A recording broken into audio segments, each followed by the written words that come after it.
Mr. Broussard, any comment on what you're hoping out of tonight's Conservative debate after the tone was criticized at last week's? Say that again. Oh, anything you're hoping to see out of tonight's Conservative debate after the tone was criticized by some people last week? Leadership candidates will be expressing their opinion on where they think the party should go, so I respect everybody and their opinion. I'm more concerned about the fact that the government has invoked time allocation on Bill C-11 after they introduced Motion 11 last week. They're basically censoring MPs and parliamentarians on what is a censorship bill. So it's concerning to me. The argument on Motion 11 was to extend hours. We do have an extended session tonight, but it was to allow all parliamentarians to speak on any given bill. And so, I'm quite concerned about the fact that the government is taking this approach. Yeah, but is there any worry on your end, going back to the Tory debate tonight? Some people are saying it could be hard to bring everyone back together under the big blue tent with the amount of personal attacks we saw in last week's debate.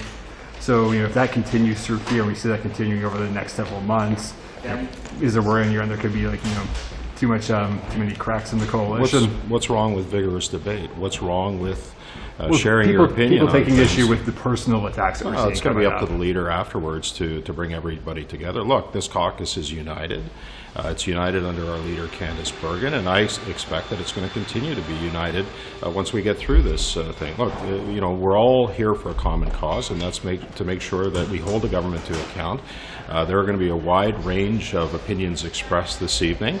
Is it going to get heated? Sure, every debate gets heated. It doesn't matter whether it's a national leaders debate, a conservative debate. We saw that in the Liberal Party when they were going through their struggles with and their challenges in leadership as it relates to Chrétien and Martin. So I don't expect that tonight is going to fracture the party in any way. We're going to come out of this. We're going to be united with one common cause, and that's to provide an alternative to Canadians in the next election.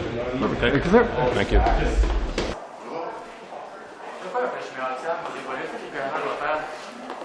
Le chemin Roxham, le fameux chemin Roxham, il y a une seule chose à faire, c'est de modifier l'accord des pays tiers sûrs, comme on le dit depuis plusieurs années. La brèche de cet accord-là fait en sorte que les gens peuvent traverser à Roxham et demander l'asile et devenir dans un cycle qui n'en finit plus. Donc pour nous, c'est vraiment la négociation avec les États-Unis qui doit se faire, qui doit se régler. Et en modifiant cet accord-là, les gens ne pourront plus traverser au Canada en demandant l'asile parce que la première terre d'accueil est les États-Unis. En attendant, est-ce que le gouvernement du Québec se fausse route en quelque sorte en construisant des logements pour ces gens-là qui rentrent? Le Québec a une forme de responsabilité. Je veux dire, à partir du moment où des gens sont accueillis, c'est normal de s'en occuper. Ça, là-dessus, on ne peut pas s'opposer à ça. Mais il reste qu'à prime abord, ils ne devraient pas pouvoir traverser illégalement au Canada.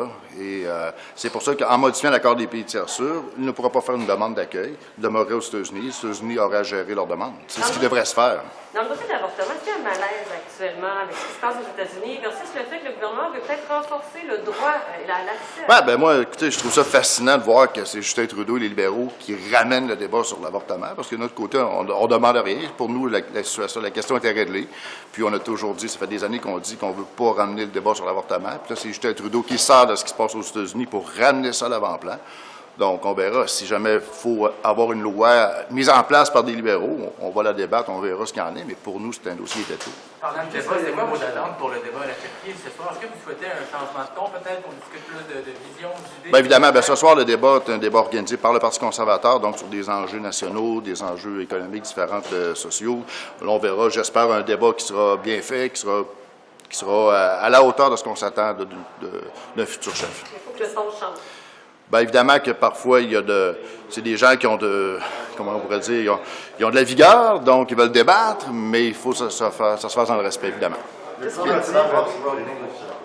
About Roxham Road, what I've said, I think it's important more than ever to fix the third safe country agreement, because we asked this for almost 5 years now, and then and as we see actually there's thousands of people crossing the border illegally, and then these people are living in the United States. So this is not a country at war. It's the United States. And it's with Joe Biden. I can understand maybe 5 years ago, Donald Trump was there, but now it's Joe Biden, it's the U.S., so there's no reason to cross the border that way. If they want to come in Canada, has to be an immigrant and do like the other people in the world did. So what would you like to see concretely?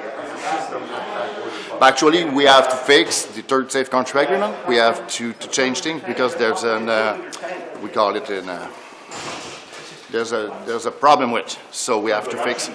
And we need to have a discussion with the U.S., and the U.S. are very aware of this. So Canadian government must have a discussion, fix the agreement, and then the things will change. Qu'est-ce qui Thank you. motive les Bleus du Québec, normalement des conservateurs fiscaux, à voter pour le maintien de la prière à la Chambre des communes?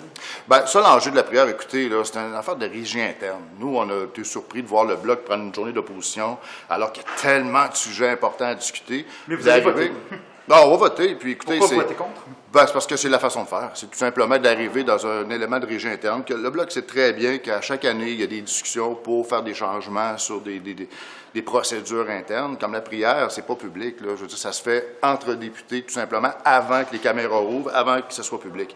Donc, ça regarde les députés. Et il y a, de ce que je sache, plusieurs députés de différentes allégeances religieuses, là, des Sikhs et musulmans, tout ça, qui n'ont jamais soulevé l'enjeu. Même du côté conservateur, on a 2 Sikhs avec nous. Ça ne les dérange pas du tout. Donc, c'est vraiment, le Bloc a fait ça pour créer de la nouvelle, là. Mais pour nous, on va voter contre parce que c'est la façon de faire. C'est pas comme ça qu'on devrait amener l'enjeu. On devrait le régler dans le bureau de régie interne. On est ouvert à en discuter. Mais c'est tout simplement des questions de procédure. Merci. Au revoir. Vos attentes face au débat, M. Boileau, ce soir, est-ce que vous êtes un peu comme Preston Manning, vous souhaitez que le ton change Le entre débat les sur quoi? candidats? Le débat Ah, le débat ce oui. soir. Ben, moi, j'espère qu'il va être moins agressif. Hein. On n'est pas à la Chambre des communes. Fait que j'espère que les candidats pourront... Je pense que M. Charest l'a bien fait, mais je pense que les candidats pourront nous dire leur vision du Canada, parce qu'on sait qu'on a des défis là, énormes à relever là, dans les provinces comme au niveau fédéral. Moi, j'espère que les candidats vont pouvoir nous présenter cette vision-là. Hein. Sinon, on va dire on va se croire à l'Assemblée nationale, là, à la Chambre des communes.